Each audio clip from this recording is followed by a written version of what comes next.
Hello hi नमस्कार बच्चों, आप सभी का स्वागत है कक्षा तीसरी FLN विषय हिंदी के और एक नए वीडियो में। और आज की वीडियो में हम देखेंगे सप्ताह 10 जो होता है हमारा आवधिक आकलन वाला। तो चलिए इसे देखते हैं। आवधिक आकलन असेसमेंट वाला है, ये आपका टेस्ट होता है। ठीक है, इसमें भाग 1 है लिखित प्रश्न। चलिए इनके उत्तर देखते हैं। और प्रश्न नंबर 1 है, निम्नलिखित शब्दों के शब्दार्थ लिखिए। शब्दों का शब्दार्थ मतलब इनका अर्थ बताना है हमें। ठीक है, जिसमें पहला शब्द है हमारा घमंड। तो घमंड यानी क्या होता है? अहंकार, दर्प, मतलब अपने आप में अहंकार करना। घमंड का मतलब ये होता है। दूसरा है दिखावा। तो आप सभी को पता होगा दिखावा करने का मतलब क्या होता है, मतलब फालतू की डिंगे हाँकना, ढोंग करना, आडंबर। ठीक है। तीसरा शब्द है हमारा प्रयत्न। प्रयत्न का मतलब होता है प्रयास करना, कोशिश करना, लगे रहना किसी भी काम में। और चौथा जो शब्द है इकलौता। तो इकलौता का मतलब क्या होता है? एकमात्र या फिर अकेला। ठीक है, आगे देखते हैं प्रश्न नंबर 2। प्रश्न नंबर 2 है, निम्नलिखित शब्दों के दो दो समानार्थी या पर्यायवाची शब्द लिखने हैं। ठीक है, तो इसमें पहला शब्द है रात्रि। तो रात्रि का मतलब क्या होता है? रात, निशा। ठीक है, उसके बाद दूसरा शब्द है हमारा पीयूष, अमृत है। अमृत का मतलब क्या होता है? पीयूष, सुधा। ये इसके क्या है? पर्यायवाची हैं। इसी प्रकार ईश्वर, ईश्वर के क्या है पर्यायवाची? देवता, भगवान, देव। ठीक है, और फिर चौथा शब्द है पुष्प। तो इसका पर्यायवाची क्या हो जाता है? फूल, कुसुम, सुमन। ठीक है, आगे बढ़ते हैं और देखते हैं प्रश्न नंबर 3 को। निम्नलिखित शब्दों के विलोम। विलोम शब्द लिखना है हमें। तो पहला शब्द इसमें क्या है? सरल। तो सरल का विलोम क्या हो जाएगा? कठिन। सफल का असफल। धूप का छाया। और कड़वा का मीठा। आगे बढ़ते हैं और देखते हैं तीसरे नंबर का ख। निम्नलिखित शब्दों को उनके अलग अलग अर्थ के अनुसार वाक्यों में प्रयोग कीजिए। और उसमें जो शब्द हैं वो कौन से दिए हैं? उत्तर और जल। इनके अलग अलग अर्थ निकलते हैं। जैसे उत्तर का मतलब होता है आंसर, और एक होता है उत्तर दिशा। और जल का मतलब होता है पानी, और एक जल का मतलब होता है जल जाना, जैसे आग से जल जाना। ठीक है, तो हमने इनका वाक्य में प्रयोग किया। उत्तर का सभी प्रश्नों के उत्तर देना अनिवार्य है, मतलब आपको आंसर करने हैं सभी प्रश्नों के। दूसरा लिखा, हिमालय पर्वत उत्तर दिशा में है। हिमालय पर्वत हमारे उत्तर दिशा में है। ठीक है, इसी प्रकार जो जल शब्द है, जल शब्द का हमने प्रयोग किया, गंगा नदी का जल पवित्र है। और दूसरा प्रयोग किया, बच्चे का हाथ आग से जल गया। ठीक है, इसी में ग है, तीसरे का ग। उसमें क्या है? निम्नलिखित शब्दों की शुद्ध वर्तनी लिखिए। ग है, निम्नलिखित शब्दों की शुद्ध वर्तनी लिखिए। शुद्ध वर्तनी मतलब इसे शुद्ध करके लिखना है, क्योंकि ये यहाँ पे कुछ गलत होगा। ठीक है, तो हमने पहले देखा चिथड़ा। तो यहाँ पे चिथड़ा को चिथाड़ा लिखा है। इसमें थ छोटा आता है, अ की मात्रा रहती है, ना कि आ की मात्रा। ठीक है, इसी प्रकार शब्द है बिस्तर।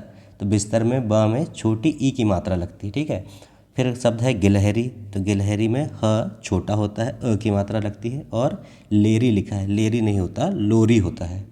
ठीक है, आगे देखते हैं प्रश्न नंबर 4 क। ठीक है, इसमें दिया हुआ है, जीवन को सफल बनाने के लिए क्या आवश्यक है? जीवन को सफल बनाने के लिए क्या आवश्यक है? तो इसका उत्तर क्या हो जाएगा?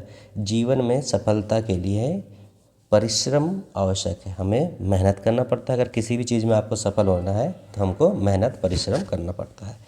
उसके बाद ख है, हमें पेड़ों की रक्षा क्यों करनी चाहिए? बताइए आप, पेड़ों की रक्षा करनी क्यों ज़रूरी है?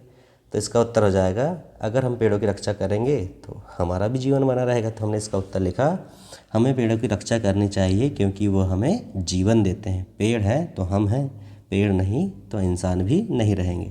ठीक है, आगे है ग। श्रवण कुमार ने अपने माता पिता को तीर्थ यात्रा कराने के लिए कांवड़ का उपयोग क्यों किया? आपने पढ़े होंगे श्रवण कुमार वाला पाठ।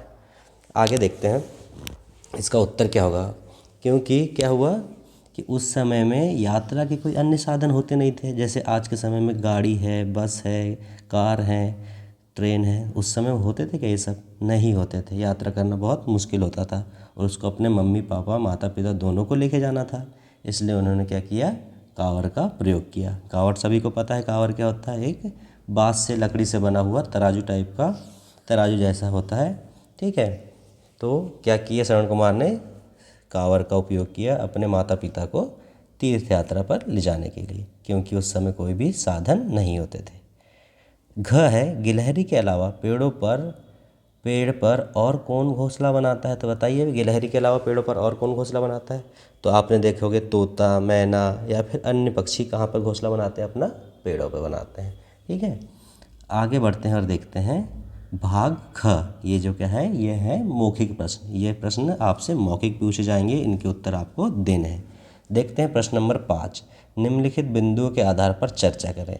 जैसे कि हमारा पहला बिंदु है, चित्र में क्या दिखाई दे रहा है? तो बताइए, चित्रों में क्या दिखाई दे रहा है? एक लड़की है जो साइकिल चला रही है और कुछ लोग हैं जो रास्ते के आसपास बैठे हैं। जैसे कि एक अंकल हैं जो क्या कर रहे हैं, देखो ये अपनी गाय को चारा दे रहे हैं। एक महिला है जो पानी ले जा रही हैं। गांव के कुछ लोग जो बूढ़े बुजुर्ग हैं वो बैठे हुए हैं और लड़की क्या है, साइकिल चला रही है। और देखिए साइकिल से उसने किसी को ठोकर मार दी है, ठोस मार दी है ना, और वह भी गिर गई और जिससे वो टकराई उसका भी सामान गिर गया। अनाज की जो फसल लेके जा रही थी वह गिर गई। चौथे चित्र में दिख रहा है हमें ये।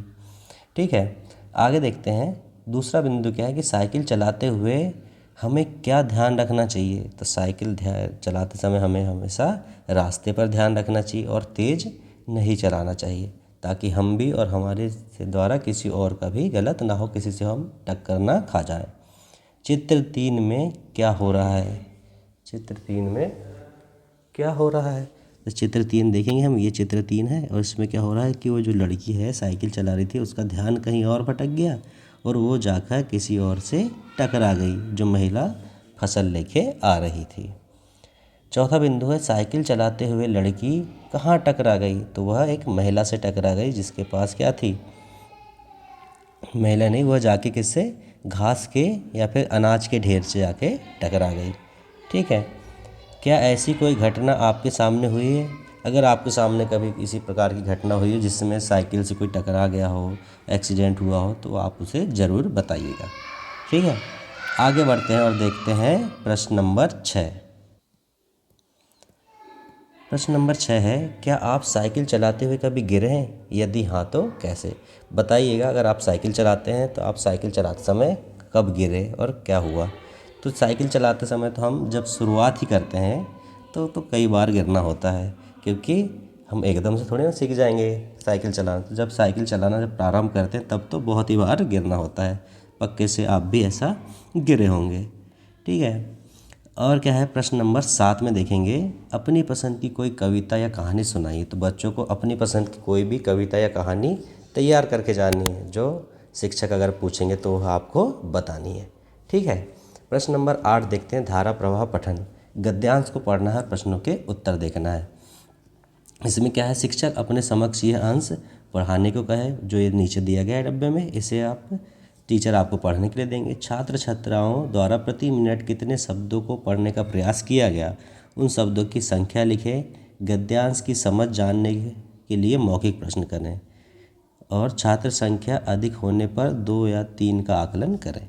ठीक है, कि कितने देर में छात्र छात्रा पढ़ पा रहे हैं। ठीक है बच्चों, तो आपको यह गद्यांश पढ़ना है। चलिए गद्यांश को पढ़ते हैं। नीम की पत्तियां इतनी घनी होती हैं कि सूर्य की किरणें धरती तक नहीं पहुंच पाती। इस सघन शीतल छाया में बच्चे खेलते हैं और पशु भी आराम करते मिल जाते हैं। मतलब क्या बोल रहे हैं कि नीम का पेड़ बहुत ही ज़्यादा घना होता है, इतना घना कि सूरज की किरणें धरती तक नहीं पहुंच पाती, उतने घने होने के कारण। और यह घना होता है इसीलिए इसकी छाया में बच्चे नीचे खेलते हैं और जो पशु हैं, पक्षी जानवर हैं, उसके नीचे आराम करते हैं छाया में। मौखिक प्रश्न है, नीम की पत्तियां घनी नहीं होती तो क्या होता?